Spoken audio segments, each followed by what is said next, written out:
ಪಾಯಸ ಚೆನ್ನಾಗಿತ್ತು ಅಂತ 2 ಸರಿ ಬ್ಯಾಟಿಂಗ್ ಮಾಡಿದೆ.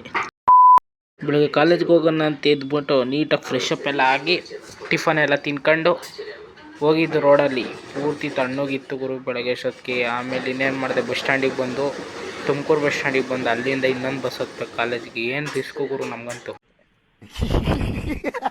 ಕಾಲೇಜ್ಗೆ ಹೋಗೋಣ ಅಂತ ಕಾಲೇಜೆಲ್ಲ ಹೋಗಿ ತಿರ್ಗಾ ಸಂಜೆ ಮುಗಿಸ್ಕೊಂಡು ಬಂದೆ ಬಸ್ಸಲ್ಲಿ. ತುಮಕೂರು ಬಸ್ ಬಂದು ನೋಡಿದೆ, ಮೈಸೂರು ಬಸ್ ಹತ್ಕೊಂಡು ಕೂತ್ಕೊಂಡಿದ್ದೆ. ಆಮೇಲೆ ತಿರ್ಗಾ ಬಸ್ ಹತ್ಕೊಂಡು ಹೊರಟು ಆಮೇಲೆ ಮನೆ ತಗ ಬಂದೆ. ಯಾಕೋ ಸುಸ್ತಾಯ್ತೈತೆ ಅಂದ್ಬಿಟ್ಟು ಅಂಗಡಿಗೆ ಹೋಗಿ 10 ರೂಪಾಯಿ ಕಾಯಿನಿತ್ತು ಅಂದ್ಬಿಟ್ಟು ಅದ್ರಲ್ಲಿ ಒಂದು ಜ್ಯೂಸ್ ತಗೊಂಬಂದೆ. ಚಿಕ್ಕ ಹುಡುಗರ ಥರ ಎಂಥ ಒಳ್ಳೆ ಮಕ್ಕಳಿಗೆ ಜನ್ಮ ಕೊಟ್ಟೆ. ಲೂಟ್ ಎಲ್ಲ ಮಾಡ್ಕೊಂಡೆ. ಈ ಲಾರಿ ಒಳಗಡೆ ಏನಿರುತ್ತೆ ಅಂತ ಕುತೂಹಲ ಗುರು ಜಾಸ್ತಿ. ಮಾರ್ಕೊಂಡಿದ್ರೆ ಬದುಕ್ತೀರಾ, ಇಲ್ಲಾಂದ್ರೆ ಫೋಟೋನೇ. ಡ್ಯೂಟಿ ಎಲ್ಲ ಮುಗೀತು, ಗಾಡಿ ಎತ್ಕೊಂಡು ಮನೆ ತಗ ಬಂದೆ. ಮಾವಿನ ಹಣ್ಣು ಚೆನ್ನಾಗಿ ತಿಂದೆ ಗುರು. ಒಂದು ಮಾವಿನ ಹಣ್ಣು ಒಬ್ಬನೇ ಟೈಮ್ ಫುಲ್ಲು ಗುರು.